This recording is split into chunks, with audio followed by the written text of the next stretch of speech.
청소년 폭력 예방재단 학교폭력 SOS 지원단 김승혜 단장과 함께합니다. 안녕하십니까? 네, 안녕하세요. 네, 반갑습니다.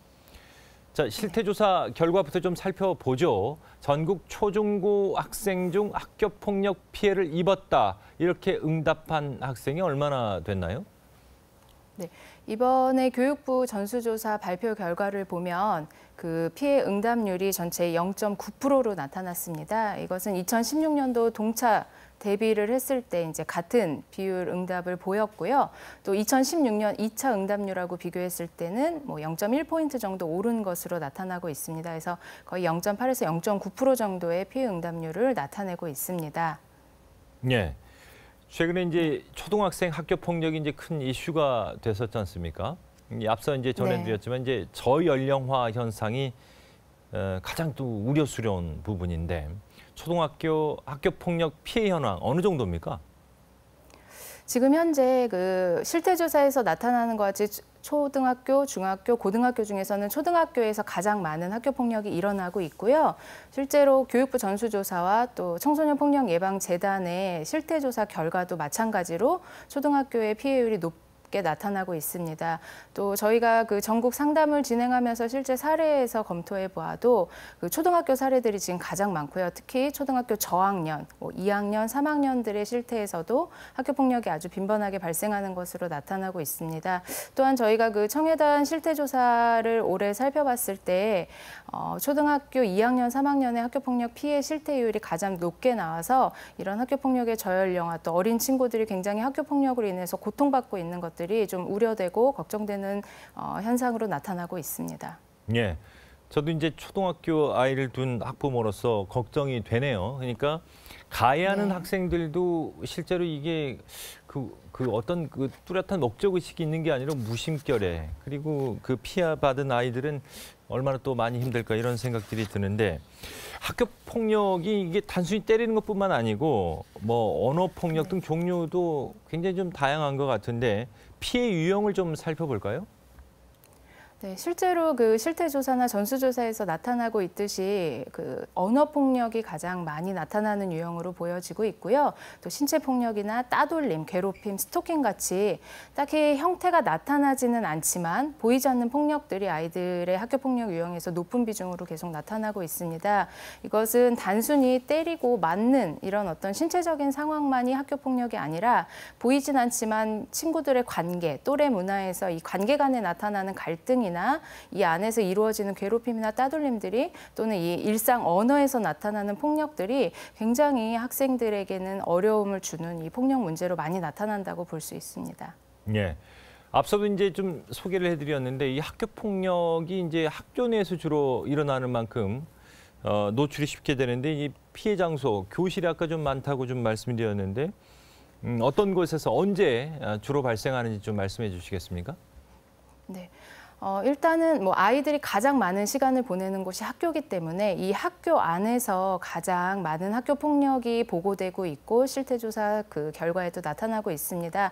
특히 학교 안에서 뭐 복도라든지 화장실 이런 곳에서 또 교실 안이 물론 가장 높았고요. 그다음에 학교 안이 아닌 학교 방, 놀이터라든지 학원 이런 곳에서도 학교 폭력이 계속 이어져서 발생하는 경향들을 보이고 있어서 학교 폭력이 단순히 학교 안에서 일어나는 것뿐만 아니라 어떤 일상생활에서까지 이어지면서 아이들의 어떤 어려움이 더 가중되고 있다고 볼 수 있을 것 같습니다.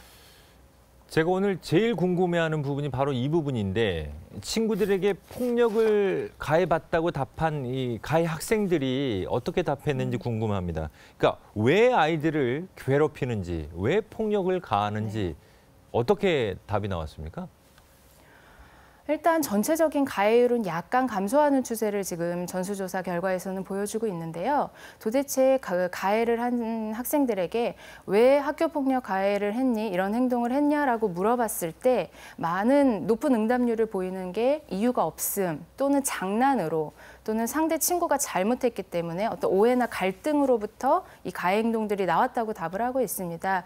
이것은 우리 학생들이 어떤 장난으로 시작하는 행동이 피해를 당하는 친구들에게 굉장히 고통을 줄 수 있는 가해 행동이라는 것에 대한 인식이 좀 부재한 것도 나타난 것으로 볼 수 있고요.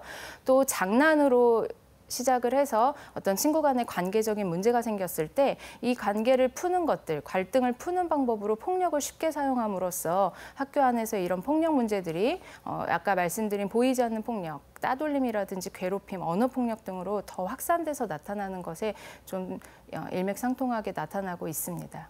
예, 방금 말씀하셨던 것처럼 이제 보이지 않는 곳에서 언어폭력이라든지 따돌림이라든지 이런 것들이 이제 쌓이다 보면 더 위험해질 수 있는데 그래서라도 이런 것들을 좀 발견해서 좀 빨리 신고를 한다든지 해결을 해야 되는데 이 목격자, 목격에 대한 응답은 또 어떻게 나왔는지 궁금하네요. 네. 실제로 이제 목격을 한 그 2.6% 정도의 그 응답률을 나타내고 있고요.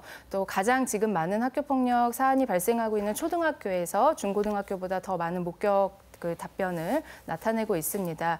그리고 실제로 이제 목격을 하고 나서부터 어떻게 했느냐고 묻는 질문에 신고를 하거나 주변에 알려서 도움을 요청하고 있다는 응답이 점점 증가를 하고 있어서 그동안 다양한 학교폭력 예방 교육이나 또 여러 가지 인식 제고 활동들이 그래도 아이들이 이런 학교폭력을 봤을 때 신고를 하고 또는 누군가에게 알려야 되는 문제라는 것들이 조금씩 인식이 확산되고 있는 것 같아서 그나마 좀 고무적인 현상이라고 좀 생각하고 있습니다. 예, 지금 뭐 신고율이 점점 증가하고 있다는데 구체적으로 신고율이 어느 정도 되는지 궁금합니다. 현재 그 목격 학생들이 신고를 했다라고 응답한 것은 네, 78% 정도로 나왔습니다. 그리고 청해단의 실태조사에서도 굉장히 높은 그 수치를 보이고 있는데요. 이 아이들이 담임 선생님이라든지 학교 또는 부모님 그리고 117이라는 그 신고 전화로 이것을 알림으로써 뭔가 도움을 요청하거나 또는 본인이 본 폭력 행동에 대해서 뭔가의 처리를 요구하는 것들이 많이 늘어나는 양상들을 보이고 있습니다. 네. 지금 이제 뭐 한 80% 가까이 신고를 한다라고 했는데 이게 이 아이들이 이제 실제로 그렇게 신고를 하는지는 좀 더 생각을 해봐야 될 것 같고 우리가 이제 그렇다면 또 열에 한 2명 정도는 신고를 하지 않거나 그리고 이 네. 목격하고도 그냥 그걸 묻어두는 경우도 있을 것 같은데 피해 신고를 꺼리는 이유 뭐라고 보시는지 또 이런 경우 피해 신고를 유도하는 것도 중요하지 않습니까? 그것까지 좀 말씀해 주시겠습니까? 네. 일단은 피해 그 상황을 보고도 신고하지 않은 이유가 뭐냐고 물어봤을 때 별일 아니라고 생각했거나 그다음에 뭔가 나도 피해를 더 당하고 싶지 않아서라고 이제 응답을 하고 있습니다. 이 말은 아이들이 학교 폭력에 대해서 신고를 하거나 알려야 되는 인식은 높아지고 있지만 만약에 내가 신고를 했을 때 혹시 이런 폭력 상황이 나에게도 올지 또는 내가 어떤 보복이나 이런 사회의 문제를 더 겪지 않을까 하는 두려움들이 여전히 존재하고 있고요. 또는 서로 인식이 다르다 보니까 학교 폭력을 보고도 저게 장난인가? 이렇게 그냥 방관한 채로 지나가는 현상들도 여전히 보이고 있습니다. 하지만 이 학교 폭력이 가장 중요한 것은 피해를 당하는 친구들은 누군가가 도움을 주거나 신고를 하는 것만으로도 굉장히 큰 도움을 얻을 수 있고 그 폭력 상황에서 벗어날 수 있는 시작이 될 수 있다는 거고요. 그 신고를 해줌으로써 누군가 한 명의 고통이나 또 생명을 구할 수 있는 귀중한 일이라는 것, 그다음에 방관하는 것도 폭력의 일종이 될 수 있다. 피해를 당하는 입장에서는 누군가 나의 상황을 보고도 아무런 조치나 도움을 주지 않는 것도 나에게 가해를 하는 걸 수도 있거든요. 그래서 이 보고 나서 도움을 주거나 또는 신고를 하는 것이 학교 폭력을 줄이고 또 그 학생을 도와주는 데 굉장히 중요한 일이라는 것을 우리 학생들도 또 학부모님들도 알아주셨으면 좋겠습니다. 네. 자, 지금 우리가 이제 1차 학교 폭력 실태 조사 결과를 바탕으로 이제 학교 폭력에 대해서 다양한 얘기들을 나누고 있는데 이런 내용들 포함해서 교육부가 이제 제3차 학교 폭력 예방 및 대책 기본 계획을 지금 시행 중인데 현재 추진되고 있는 내용은 어떤 것들인지 궁금합니다. 네, 그 2015년도부터 19년도까지 5개년 계획으로 이 계획이 실시되고 있는데요. 여러 부처들이 서로 협업을 해서 학교폭력의 예방과 근절을 위해서 이제 대책을 추진하고 있습니다. 이 안에는 어떤 인성교육을 기반으로 한 학교폭력 예방이라든지 인식 개선, 또 성폭력이나 게임 과몰입에 대한 어떤 집중적인 치료 지원, 그다음에 학교폭력에 대한 어떤 초등학교 맞춤형 대책들이 같이 들어있어서 학교폭력이 변화하는 양상에 따라서 이런 대책들이 지금 나오고 있는데요. 이런 많은 대책들도 굉장히 중요하지만 이것이 현장에서 제대로 실시되고 또 현장에서 우리 정말 학교 폭력의 주 당사자인 학생들이 도움을 받고 정말 그 지원을 받을 수 있는 실효성 있는 대책으로 더 발전해 나가고 확산돼야 하는 또 과제도 같이 안고 있다고 생각을 합니다. 예. 우리가 이제 학교별로 학교폭력대책자치위원회가 이제 구성돼 있는 걸로 알고 있는데 이 줄여서 이제 학폭위라고도 하는데 이게 어떻게 운영되는지 그 역할 지금 제대로 되고 있는지 말씀 부탁드리겠습니다.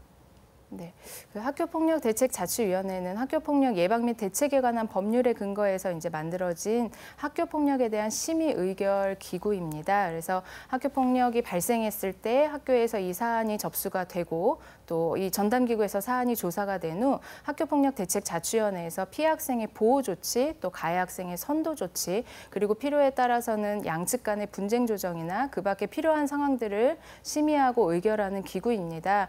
그런데 얼마 전 모 초등학교의 사건에서도 보셨듯이 과연 이 자치위원회에서 얼마나 전문적으로 학교 폭력을 바라보고 또 심의할 수 있는지 이런 전문성에 대한 문제들도 같이 지금 제기되고 있어서 앞으로 학교 폭력이 조금 더 잘 처리되고 또 원만하게 사안 처리가 잘 마무리되려면 학교 폭력 대책 자치위원회 어떤 구성과 실효적인 운영에 대한 좀 과제를 같이 안고 있는 면도 있습니다. 또 이 학교 폭력 대책 자치위원회가 그 운영되기 위해서 이 위원들을 대상으로 매년 또 매 학기 정기적인 연수가 실시되고 있는데 이런 부분이 조금 더 소그룹별로 또는 학교별로 자치위원별로 집중적인 연수나 교육이 진행되어서 학교폭력 대책자치위원회가 좀 전문적이고 역량 있는 어떤 심의 의결을 할 수 있도록 지원하는 것도 굉장히 중요한 한 이슈이기도 합니다. 예, 학교와 폭력이라는 두 단어만큼 어색한 조합도 없는 것 같습니다. 일어나지 않아야 할 일이라는 것이죠. 개개인은 물론 학교와 정부 당국 모두의 노력이 더해져서 다시는 학교 내 폭력이 반복되지 않았으면 좋겠습니다. 지금까지 청소년 폭력예방재단 학교폭력 SOS 지원단 김승혜 단장과 함께했습니다. 오늘 말씀 고맙습니다. 네, 감사합니다.